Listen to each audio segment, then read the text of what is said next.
Durant la CC 2026, il y a eu de vives discussions autour des nouvelles recommandations américaines de l'ACC-AHA sur la prise en charge des dyslipidémies, qui marque un changement assez radical par rapport à la précédente version de ces mêmes recommandations.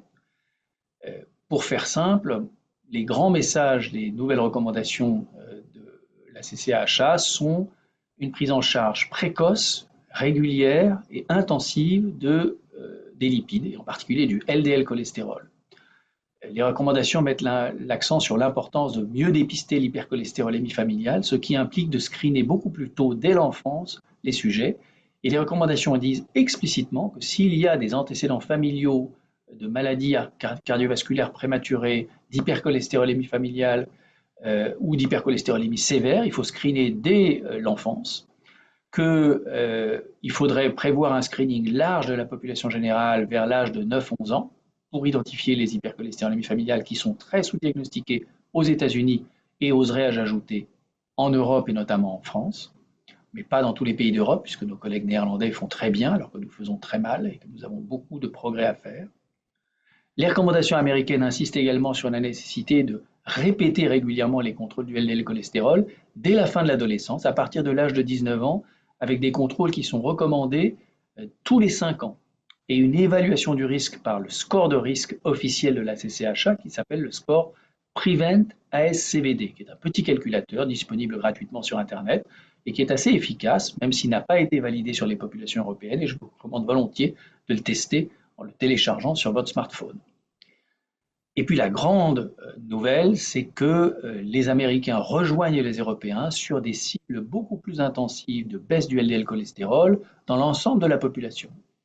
Pour les patients dits à faible risque, c'est-à-dire ceux qui ont un score Prevent estimé à moins de 10%, la cible recommandée pour la population générale, c'est 100 mg par décilitre de LDL cholestérol. Pour ceux qui sont à haut risque, ou qui ont une hypercholestérolémie familiale, ou un diabète avec des facteurs de risque, ou un score calcique supérieur à 100, c'est 70. Et pour les patients en prévention secondaire, eh bien, c'est 55, autrement dit la même cible que les recommandations européennes. Et vous savez que les recommandations européennes ont même prévu un cas particulier pour les patients qui ont des récidives fréquentes d'infarctus du myocarde avec une cible à 40 mg par décilitre. Celle-ci ne figure pas explicitement dans les recommandations américaines.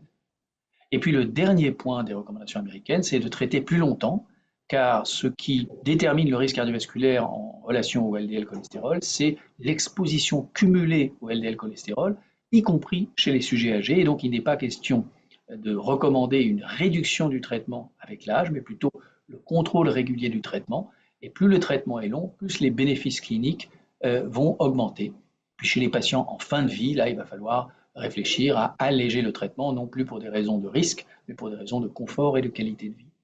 Et donc les recommandations sont résumées dans une assez belle figure qui va de l'enfance à l'âge avancé et qui répète screener plus tôt, vérifier régulièrement, viser un LDL cholestérol plus bas et traiter plus longtemps. Le dernier point que je voudrais souligner, c'est qu'elles insistent sur des cibles en valeur absolue de LDL cholestérol et non plus sur des réductions en pourcentage. Et là aussi, je pense que c'est quelque chose qui est cliniquement plus pertinent et plus facile à manier.